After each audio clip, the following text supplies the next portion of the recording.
इसी कामना से कि पूज्य महाराज जी की वाणी का लाभ हम सबको मिल सके, तो हम सीधे ही बिना किसी भूमिका के पूज्य महाराज जी से प्रार्थना करते हैं कि आप बागेश्वर धाम की, श्री गुरुदेव भगवान सन्यासी बाबा की, भारत हिंदू राष्ट्र की, गौ माता की जय। जय श्री राधे। भाई आराम से बन जाएगा यार, एंगल कहीं बना लो, फिर सबको हटवाओगे फिर क्या कह रहे हो राकेश भाई? राकेश भाई क्या कह रहे हो? बैग कहाँ है?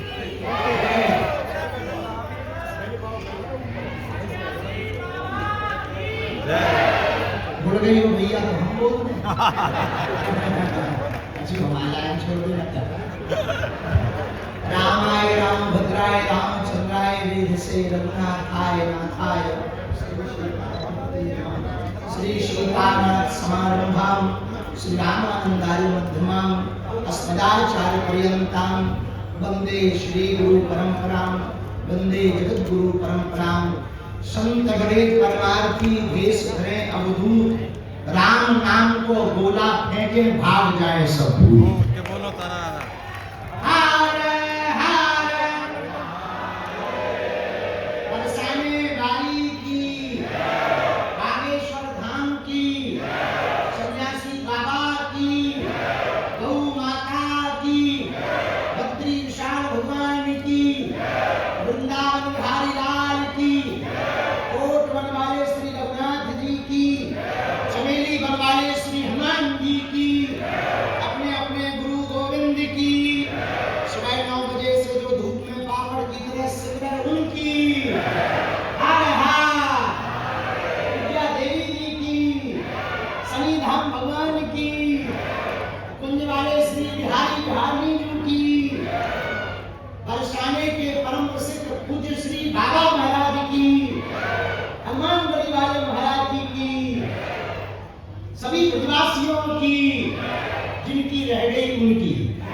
होटलवासियों की आज बड़ी प्रसन्नता है। एक तो पहली बार हम कहते हैं जिंदगी में हम पहली बार जिंदगी में पहली बार हम टाइम पे, जिंदगी में पहली बार इतने समय पे निकले, इतने समय पे, नहीं तो हमेशा हम 3 घंटा लेट ही खड़े। क्या 12 बजे तो जन्मा को झूठ बोले रात्रि काल में हम भगवान विश्वनाथ जी की नगरी में गए थे। वहां से प्रातः काल पहुंच पाए। रात्रि काल में बैठक व्यस्तता थी, पदयात्रा की। कपिल जी, तिवारी जी, श्री मनोज तिवारी जी, हम लोग बैठ करके आगामी पदयात्रा की व्यवस्था के लिए प्रातः काल तक बैठे रहे। जब सुबह हो गई तो सब लोग बोले गुरुजी 7-8 बजे चल रही हैं, सो 2 लोटा जल डालो चलो। प्रकार समय पर भगवान की कृपा से आ गए। आज बड़ी महती कृपा है। कोटवन वाले परम पूज्य अनंत श्री विभूषित पूज्य श्री मौनी बाबा जी की अध्यक्षता में ये आज का गोपाष्टमी महापर्व का यह उत्सव आयोजित हो रहा है। जैसे ही सभी महापुरुष पूज्य श्री शनि धाम वाले महाराज जी, जिनका कल ही हमको आशीर्वाद मिल गया था, हमारे बुंदेलखंड परिक्षेत्र में जिन महापुरुष ने गांव-गांव में ब्रज का रस पहुंचाया है, ऐसे पूज्य श्री गोरीलाल कुंडाला महाराज जी की महती कृपा हुई। महंत पूज्य श्री राजूदास जी महाराज जी हायर ब्रांड बाबा बड़े खतरनाक ही हैं। हम बाबाओं के तो जो हम नहीं कह पाते वो ये कह देते। अब कहने वाले बाबा तो बहुत है, ये तो सीधा। ऐसे पूज्य महंत जी का भी आगमन हुआ, उनकी कृपा हुई। पूज्य श्री बरसाने वाले बाबा पूज्य श्री विनोद बाबा जी के सन्निकटता में रह करके उनके कृपा भाग्य पूज्य श्री पंडित महाराज जी का आगमन, चमेली बंगाली महाराज जी का आगमन, अध्यक्ष जी का, बड़े छावनी वाले पूज्य महाराज जी और बद्रीनाथ वाले पूज्य महाराज जी जिनकी छत्र छाया में हम बिना धूप के डोल रहे, उनकी बड़ी महती कृपा हम पर। सभी आचार्य महापुरुष जिनका नाम मैं ले पाए क्षमा करियो, अकेले में बता सभी महापुरुष ब्रजवासी, आप सबकी कृपा हुई। मना महामंडलेश्वर महाराज जी भी, कुछ महाराज जी को दिल्ली में अलग ही जगह है। आप सबके चरणों में हम नाक लगाकर दंडवत प्रणाम कर रहे हैं। आप सबकी कृपा हम पर बनी रहे।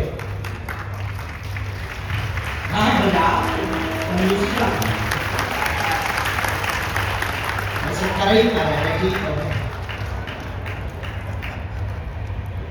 जैसे ही सभी महापुरुष ये दास को दूसरी बार गौ सेवा धाम हॉस्पिटल में आए, लेकिन आज जो पावन पर्व है वो अति विशिष्ट पर्व है। गोपाष्टमी का पावन पर्व है और गोपाष्टमी के पावन पर्व में देखो, गौशालाएं तो लाखों लोग खोलते हैं और होनी भी चाहिए, गौ रक्षा भी होनी चाहिए, गौ सेवा भी होनी चाहिए। लेकिन भाई शरीर है, तन है, तो तन में रोग होंगे तो निरोगता के लिए अस्पताल की आवश्यकता है। तो सभी महापुरुष गौशाला से गौ माता की सेवा करते हैं, परंतु परम पूज्या देवी चित्रलेखा जी, आपके पावन संकल्प इतने अभूतपूर्व हैं। जीव में शिव को देख करके गौ सेवा हॉस्पिटल के माध्यम से सेवा चलती। एक बार जोरदार ताली बजा करके साधुवाद करें। हम और सभी महापुरुष और पूज्या देवी चित्रलेखा जी, माधव भैया, पुतंस भैया, हम सब जब अभी अस्पताल में गौ माता के गौ पूजन के लिए गए, जब आप बहुत अच्छे तरीके से विश्लेषण कर रहे थे, तब उस वक्त पूज्य बोधीलाल कुंडाले महाराज जी पीछे चलते चलते बहुत अद्भुत बात कह रहे थे कि ऐसी अभूतपूर्व सेवा, जिन जीवों को धन्यवाद भी नहीं कहना है, उनकी सेवा जिनका कोई नहीं कर पा रहा, वो यहां से हो रही है। ये अपने आप में सबसे बड़ी बात है और ये अनवरत चल रही है। हम जैसे प्रवेश करें, एक भैरवनाथ को वाहन ग्राम सिंह समझ जा, बेचारे बीमार थे, वो पड़े थे, गौ माता को भी खूब कष्ट था, बहुत से डॉक्टर लगे, अनवरत रूप से यहाँ पर चिकित्सा का कार्य चल रहा है। ये अभूतपूर्व कार्य है। सुनो,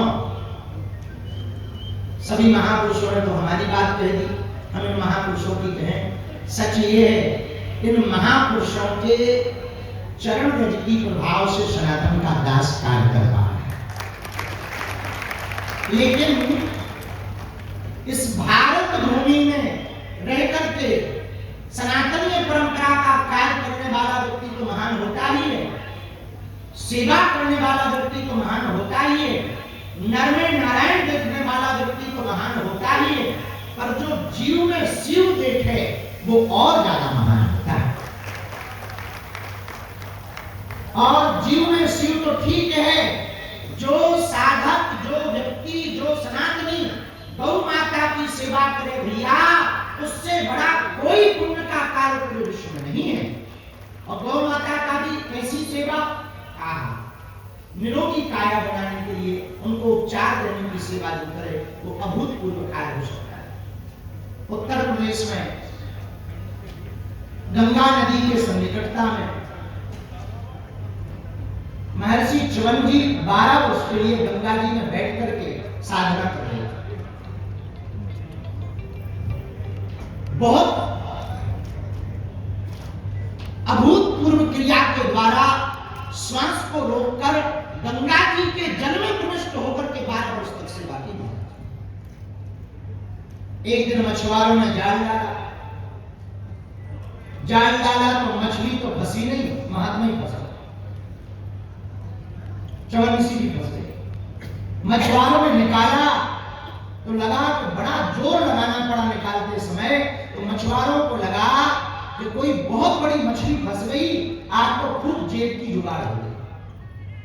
लेकिन जैसे ही किनारे पे आए तो महात्मा च्यवन, और महात्माओं का तो वर्तमान समय में जब इतना सम्मान है, तो आज उस समय में कितना सम्मान नहीं होगा, खूब सम्मान था। तो मछुआरे बेचारे डर गए, बोले महाराज हमने तो जाल मछलियों के लिए फेंका था। महात्मा हंस के बोले मछला फंस गया। तो बोले महाराज बहुत बड़ा अपराध हुआ, दास को क्षमा करो, क्षमा करो, हम सबको क्षमा करो, बड़ो अपराध हो, बड़ो अपराध हो।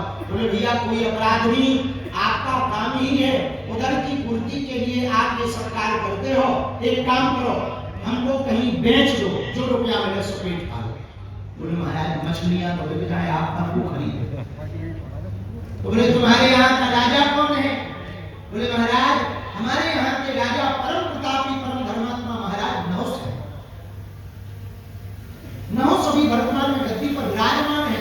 आप यदि आज्ञा दो तो उनके पास ले जाए, बोले उन्हीं के पास ले गए उनको। बोले जाल में ही बांधे जाए, जो मछलियों वाला जाल होता ना उसी में बांधे ले गए।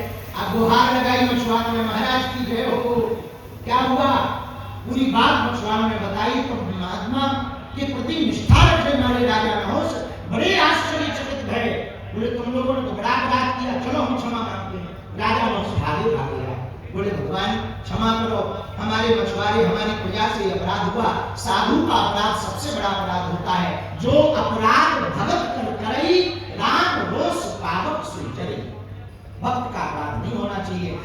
हमसे ये प्रजा ने अपराध किया तो प्रजा का अपराध राजा का अपराध होता है। विधायक जी सुनो का तुम जरूर सुनो का, कोई गड़बड़ी होगी तो प्रजा का अपराध राजा का होता है। तो प्रजा का अपराध राजा का अपराध माना जाता। राजा ने हाथ जोड़ करके कहा भगवान हमको क्षमा करो, जो दंड देना उसको दो। तो महात्मा चवन ऋषि ने कहा हमको कोई दंडवंद नहीं देना है, एक काम करो इन मछुआरों को कुछ द्रव्य दे दो और हमें तुम खरीद लो। अरे बोले महाराज इनको हम कुछ भी दे दे, लो 1000 स्वर्ण मुद्राएं हम दे रहे। महात्मा हंस के बोले हमारी 1000 कीमत। बोले महाराज गलती हो गई, 1 लाख स्वर्ण मुद्राएं दे रहे। महात्मा बोले याद है तुम्हें हम 12 साल जल में बैठ के तपस्या करी, 1 लाख में बिक जाएंगे बाबा। बोले महाराज 1 करोड़ स्वर्ण मुद्राएं दे रहे। बोले महात्मा की 1 करोड़ मुद्राओं में महात्मा बिक जाए तो महात्मा कैसा? बोले महाराज फिर दें क्या? बोले तुम कहो। बोले महाराज इन मछुआरों के नाम पर हम अपना आधा राजपाट दिए गए। महात्मा बोले ये भी कमजोरी। तो अंत तो गतवा नहुष जमीन पर बैठ करके राजा नहुष ने कहा महाराज संपूर्ण राज्य हमारा है, इनको नाम कर देते हैं और आपको खरीद लेते हैं। परंतु वही भी सुनना महाराज जी, महात्मा चवन ने कहा ये भी हमारी तपोबल के सामने बहुत तुच्छ है, ये भी कीमत नहीं है। तो महात्मा की बात सुनकर के राजा नहुष ने कहा भगवान अब आप ही बताओ हम आपकी कीमत क्या देंगे, हमारी तो समझ से परे हो गया। उसी समय एक वनवासी कंदमूल भर खाने वाले दिव्य महापुरुष कमलात्मा विमलात्मा महापुरुष का आना हुआ। महात्मा ने राजा के कान में कहा महात्मा की कीमत 1 गौ माता हो सकती है, 1 गौ माता यदि दे दी जाए तो ही महात्मा को खरीदा जा सकता है। 1 गौ माता को दे दिया जाए, जिस गौ माता के साथ जो दुग्ध देती हो, बछड़ा या बछड़ी हो, ऐसी एक गौ माता का दान कर दो तो ही महात्मा को खरीदा जा सकता, वरना धन बल पर भजन बल वाले महात्मा को नहीं खरीदा जा सकता। तत्क्षण में महात्मा चवन की तरफ देखते हुए राजा नहुष ने 1 गौ माता का संकल्प लिया। अब जरा सुनना कितनी अभूतपूर्व बात है। गौ सेवा हॉस्पिटल धाम होटल में आकर के हमें ये बात स्मरण आई। धन्य है महात्मा चवन ने कहा भैया तुमने 1 गौ माता का जो धन देकर के हमको खरीदा है ये हमारे मूल्य से ज्यादा मूल्य है, हमारे मूल्य से, महात्माओं से भी ज्यादा मूल्यवान कोई है तो वो गौ माता है। ये बात हम यदि कहें महापुरुषों के चरणों में तो अतिशयोक्ति नहीं होगी। प्रियजनों हम जिस भूमि पर बैठे हुए हैं ये कोई साधारण भूमि नहीं, वेद रक्षणा गौ माता की चरण जहां पर पड़ी हो, जिनमें 33 कोटि दिव्य देवी देवताओं का वास हो, गावो विश्वस्व मातरहा, विश्व की मां है गौ माता, उन गौ माता की चरण जहां पर डली हो वहां हम सब बैठे हो। भैया ये बात कहें तो अतिशयोक्ति नहीं, ये वही गौ माता है जिनकी चरण रज को पाने के लिए गोविंद पीछे चलते। ठाकुर जी से भी ज्यादा महिमा, यदि ये बात कहें तो अतिशयोक्ति नहीं होगी। गोपाष्टमी में ठाकुर जी से भी ज्यादा महिमा गौ माता की। और उन्हीं गौ माता का आज गोपाष्टमी पावन पर्व है, बड़ा दिव्य दिव्य भव्य उत्सव है, क्योंकि आप सब प्रातः काल आ गए थे और धाम के और गो सेवा धाम परिवार ने यहाँ के सभी प्रधानों को बुलाया, प्रमुख लोगों को बुलाया। विशेषकर आगामी 7 नवंबर से 16 नवंबर तक होने वाली पदयात्रा के लिए हम लोग बैठे हैं। बैठे तो हैं पर तुम तैयार हो?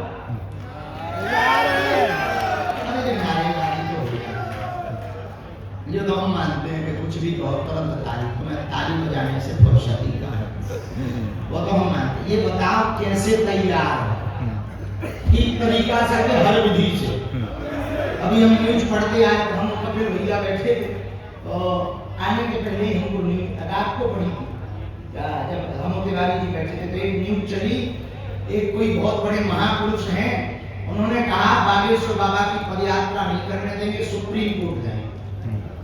हाँ, कल के अब उनका नाम तो हम भूल गए। उन्होंने राष्ट्रपति जी को पत्र लिख के कहा है कि बाबा की पदयात्रा आएगी तो हम लोग रोकेंगे और सुप्रीम कोर्ट जाएंगे। अब हमारे पास उनका मोबाइल नंबर नहीं तो हम फट भी तो पहले फोन से बात करें। उन्हें ये पता ही नहीं है कि हम बहुत टेढ़े आदमी हैं। पहली बात तो तुम्हें छेड़ना नहीं चाहिए, वो छेड़ा है तो अपन छोड़ेंगे भी नहीं बेटे। हम आपको धमकी नहीं दे रहे हैं, ना हम आपको कोई बात कहने आए हैं। हम और मिश्रा जी एक बात आज गाड़ी में कह रहे थे, 15 से 20 वर्ष बाद जितने मीडिया वाले बैठे खड़े हैं, तुम्हें मसाला चाहिए लो। आज से 15 से 20 साल बाद भारत की जो जियोग्राफी बदलेगी ना, भारत अपने अस्तित्व की लड़ाई लड़ेगा। भारत के लोग अपनी संस्कृति को बचाने के लिए लड़ते दिखाई पड़ेंगे।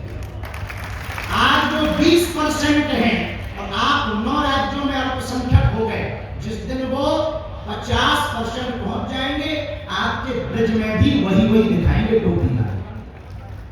हमने ये नहीं कहा कौन सी टोपी कि तुम कल के दिन हमें FIR टोपी वाले कहा हम भी टोपी लगा, हो सकता मैंने ये कह रहा। सुनो, बुरा ना मानना, भारत को बचाना है, अपनी संस्कृति को बचाना है, सनातन को बचाना है, तो जातिवाद से ऊपर उठ करके, भेदभाव से ऊपर उठ करके हमको तनातनी नहीं सनातनी बनना पड़ेगा।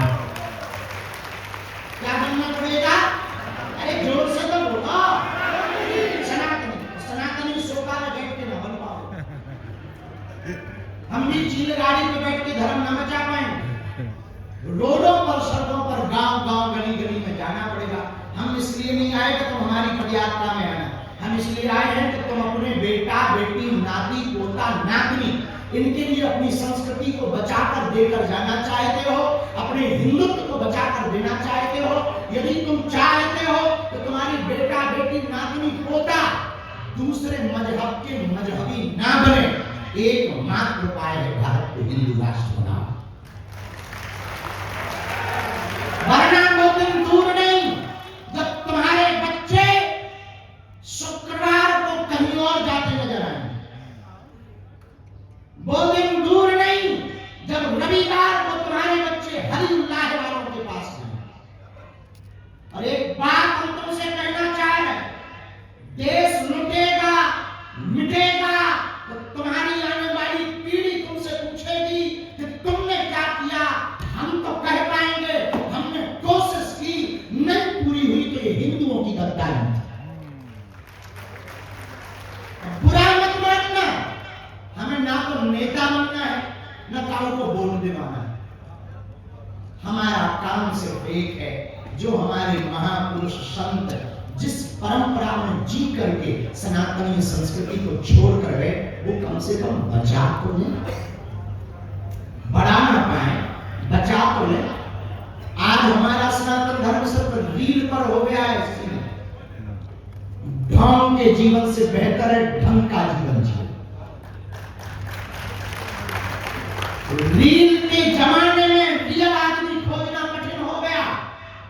हम प्रार्थना करना चाहेंगे हरियाणा के पावनों से, नूह और मेवात की घटना तो तुम्हें याद है कि भूल गए? 2012 का कोसी कला का दंगा याद है कि भूल गए?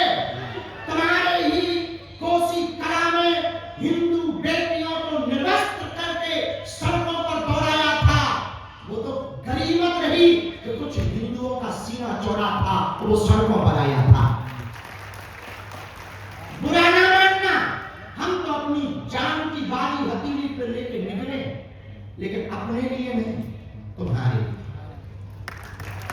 तुम्हारी आने वाली पीढ़ी के लिए, तुम्हारे आने वाले बच्चों के लिए। आज यदि सड़कों पे नहीं निकले, देखो पदयात्रा का क्या, अकेले चले, 4 महात्मा चले, तुम आओ मैं आओ, हम अपने महात्मा ले भी चल देंगे। पदयात्रा तो होनी जैसी है, और इस भरोसे भी नहीं होनी है कि तुम आओगे, तुम्हारा जमीन जगे तो आना, ना जगे तो हम तो चले, क्योंकि हमसे भर हिंदू धर्म नहीं है, हमसे भर सनातन नहीं है। हम तो एक पात्र हैं, छोटे से कीड़ा मकोड़ा। हमारे जैसे लाखों लोग पीठ पीछे बैठ करके सनातन धर्म का कार्य कर रहे हैं। अभी जब हम आए थे, क्या नाम था, राहुल देवान, क्या अद्भुत आदमी, घर बैठ करके आईटी का काम करता है। फोन से अभी उन्होंने बात कराई, तो हम बात घर बैठ कर अपना बिजनेस बेच करके हिंदुओं का सपोर्ट करता है। कुछ लोग ऐसे हैं कि हिंदुओं से पैसा लेके बिजनेस करते हैं, और कुछ लोग ऐसे हैं कि अपना धंधा बेचकर हिंदुओं का सपोर्ट करते हैं। हम सिर्फ यही कहना चाहते हैं, आप और हम किसी से लड़े नहीं, लेकिन कोई लड़ रहा हो तो साथ खड़े तो हैं। कुछ पंडित महाराज ने जिस बात का जिक्र किया था, वो पंडित जी का वो सुनो, हम धर्म विरोधियों के सामने एकता के साथ खड़े हो जाएंगे, उन्हें खबर लग जाएगी कि अकेले नहीं है, लाखों हैं। और सुन लो कान खोलकर, 10 लाख धर्म विरोधी जिस दिन सड़कों पर उतर आएंगे, न तुम्हारा मकान बचेगा, न बच्चियां बचेगी, न दुकान बचेगी, न अधिकारी बचोगे, न तुम नेता बचोगे, सब धरा रह जाएगा। उस समय को ना कानून पकड़ सकता, उस समय को ना कुछ कानून कर सकता। क्या करेगा? 10 लाख लोगों पर थोड़ी गोली चलाओ, क्या करोगे? 10 लाख लोगों का जवाब 20 लाख हिंदुओं से दे सकते। यही मात्र उपाय है कि हम सड़कों पर उतरकर अपनी संस्कृति को बचाने का प्रण लें। ये पदयात्रा 7 नवंबर से 16 नवंबर तक की पदयात्रा वृंदावन तक है, दिल्ली से वृंदावन तक की, यमुना से यमुना तक की पदयात्रा है। 7 नवंबर से 16 नवंबर तक की पदयात्रा माया और शक्ति की नगरी दिल्ली से माधव की नगरी तक की यात्रा है। माधव की हमारे बगल में भी पड़े, माधव की नगरी तक की पदयात्रा। ये पदयात्रा बालाजी और बांके बिहारी के मिलन की पदयात्रा। ये पदयात्रा साधु संतों के कमंडल की और बागेश्वर धाम के सुंदर कांड मंडल की पदयात्रा। ये पदयात्रा सनातनियों की नहीं, सनातनियों की पदयात्रा है। ये पदयात्रा हिंदुओं की एकता की पदयात्रा है। ये पदयात्रा देश में तलवारों की लड़ाई नहीं, विचारों की लड़ाई की पदयात्रा है। ये पदयात्रा देश को मजबूती देने की यात्रा है। ये पदयात्रा हिंदुओं को सबल करने की पदयात्रा है। ये पदयात्रा भारत में सनातन को फिर से प्रखर व मुखर करने की पदयात्रा है। अंत में हम अपनी बात कहते कहते एक निवेदन करेंगे, जब पदयात्रा निकले तो इतना ही कर देना, भले तुम साथ ना चलना, घर से बाहर ही निकलना, नहीं तो हम घुस जाए। जैसे आज 2 सेवा हॉस्पिटल में घुस गए, कल तुम्हारे यहाँ भी वहीं से निकलेंगे तो आ जाएंगे, तो बाद में मत कहना। और हमारे साथ तो महात्माओं की फौज रहती है, सब महात्मा आगे रहते हैं, हम पीछे रहते हैं। हम महात्माओं को कह देंगे कि भंडार है चलो, और वहां जाके चिल्लाएंगे, कह रहे अभी तक कड़ी ना है बनाई, ठट दीजिए मेरे हरो। फिर बताओ काम तो कौन कौन तैयार है पदयात्रा पक्का? अब जो गांव के प्रधान आए हैं, बैठे हैं, हाथ उठाओ, बहुत ज्यादा ही हाथ नीचे कर लो, अपने अपने हाथ नीचे के गांव में आए, इसलिए नीचे कर लो। अपने अपने गांव में हमारी तरफ से न्योतों पहुंचा देंगे। 2 बातें गांव में, 3 बातें गांव में कहनी हमारी तरफ से, कह दे हो, बोलो। पहली तो हमारी राम राम के लिए राधे राधे करेंगे कि बागेश्वर वाले बाबा ने राधे राधे पहुंचाई भैया, बात करे नहीं तो।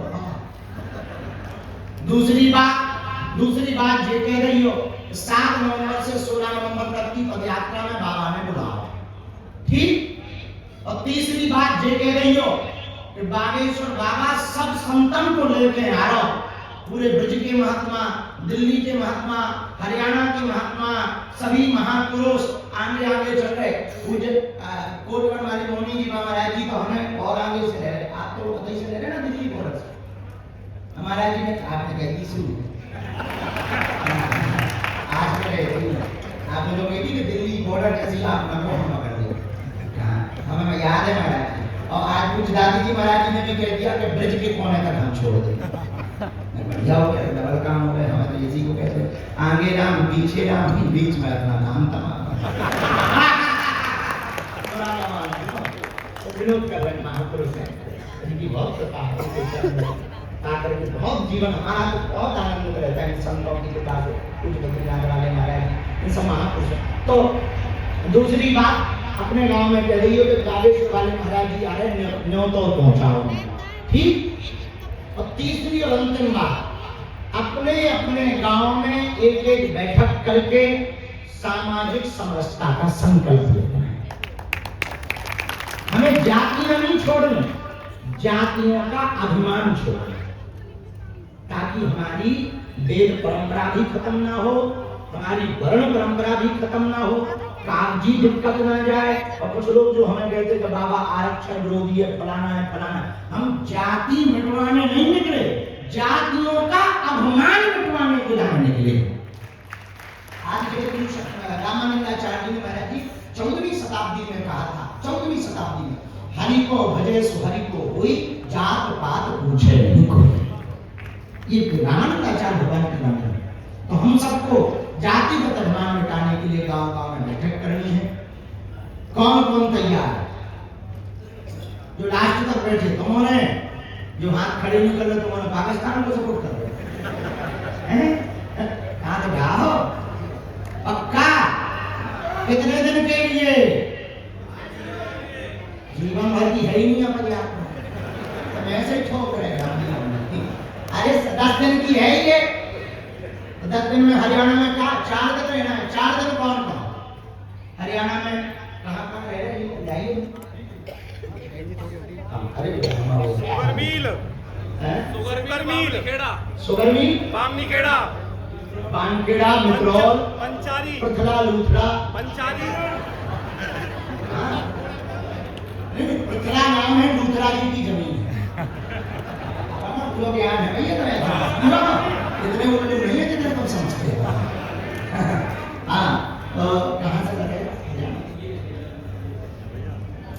मेडिकल कॉलेज के पास बल्लभगढ़ मंडी, बल्लभगढ़ मंडी, पृथला, लूथरा, अलवर जी और होडल। एक रात 12 तारीख को 11 में मित्रोल में है और 12 में होडल मंडी में है। और पूरे 16 तारीख तक पद यात्रा है। तो को आ रहा अब उठा रहा है तो पक्का, कच्चा या पक्का? गलत तो नहीं जाओगे, बिगड़ तो नहीं जाओगे? पक्का? तो करो भव्य दिव्य तैयारी। 7 नवंबर से 16 नवंबर तक दिल्ली से वृंदावन चलेंगे मुगदरधारी। तो बहुत प्रसन्नता पूर्वक रहो। बहुत आप लोगों ने धूप से की, आज तो पापड़ जैसे चल रहे हो, दोनों हाथ जोड़ लो। हम बहुत प्रसन्न हैं गौ सेवा हॉस्पिटल आकर के। और पूज्या देवी चित्ररेखा जी ने जैसा कि बताया, बहुमंजिला हॉस्पिटल का नवनिर्माण यहाँ पर हो रहा है।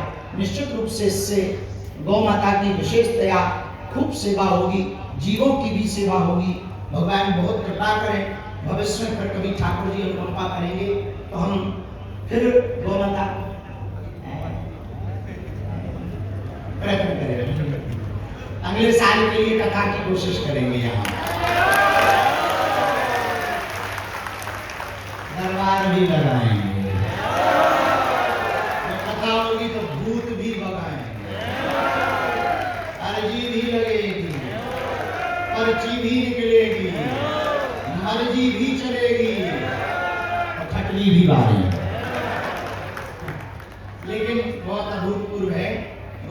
हॉस्पिटल।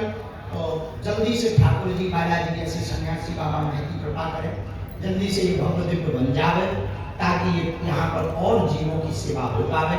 ऐसी मंगल प्रार्थना कर रहे हैं। पूरा हरियाणा समृद्ध रहे, हरियाणा में खूब कृपा बनी रहे, नूह मेवात जैसी द्वारा कभी घटना ना हो गए, और खूब भगवान की कृपा बनी रहे, पूरा हरियाणा समृद्धि पाए, भारत हिंदू राष्ट्र हो गए, ऐसी प्रार्थना कर रहे। 3 बार बीज मंत्र बोले गए।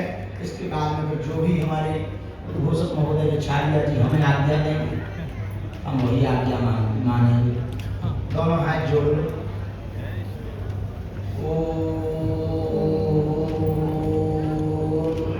बागेश्वराय नमः।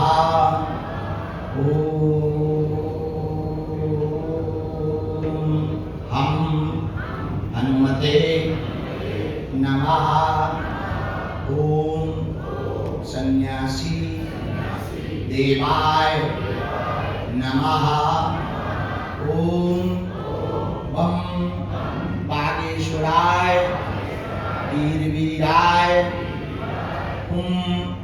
फट स्वाहा। मुनिमन बालाजी से प्रणाम करो, प्रार्थना करो, सन्यासी बाबा से प्रार्थना करो। हम अपने आराध्य के चरणों में, सन्यासी बाबा के चरणों में, बालाजी के चरणों में खूब धन्यवाद प्रणाम करते हुए सबकी अर्जी स्वीकार हो जावे, सब पर सन्यासी बाबा की कृपा हो जावे, सबकी विपदा दूर हो जावे, अलाय बलाय दूर हो जावे, सब पर हनुमान जी की कृपा, दिव्य शक्तियों की कृपा बनी रहे। जो जिस मनोभाव से आए हैं, खूब माताएं सुन से बैठी हैं और बहुत ज्यादा अपेक्षा और आशा से बैठी। भगवान करे आप सबकी अर्जी बिना पर्चा बने पूरी हो जाए, ऐसा आशीर्वाद है। और हम जब पद यात्रा में आगे तो सबको मिलेंगे, सबको मिलेंगे। हम अपने गाने को विराम कर रहे हैं। पुनः पूज्य महाराज जी के चरणों में, संविधान वाले महाराज जी के चरणों में, कोटवन वाले पूज्य मणि महाराज जी के चरणों में, पूज्य बद्रीनाथ वाले महाराज जी के चरणों में, पूज्य बख्शाने वाले बाबा के कृपा भाजक पंडित बाबा जी के चरणों में, आर के पांडे जी के चरणों में, और महाराज राजूदास जी, पूज्य श्री चमेली वाले महाराज जी, छावनी वाले पूज्य महाराज जी, अध्यक्ष जी दरवाया, आप सभी को खूब धन्यवाद प्रणाम। पूज्य देवी चुटलेखा जी को भी साधुवाद। जय श्री राम। जो पदयात्रा के प्रभारी है वो कोने पे आ जाओ, हम तुमको दे दे, हल्दी चावल दे दें। और सुंदरकांड मंडल, संतों का मंडल, केंद्रीय समिति कोने पे पहुंच जाएं, नितिन जी बताते जाएंगे।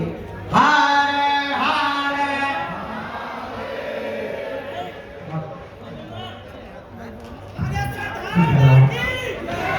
जय श्री राम।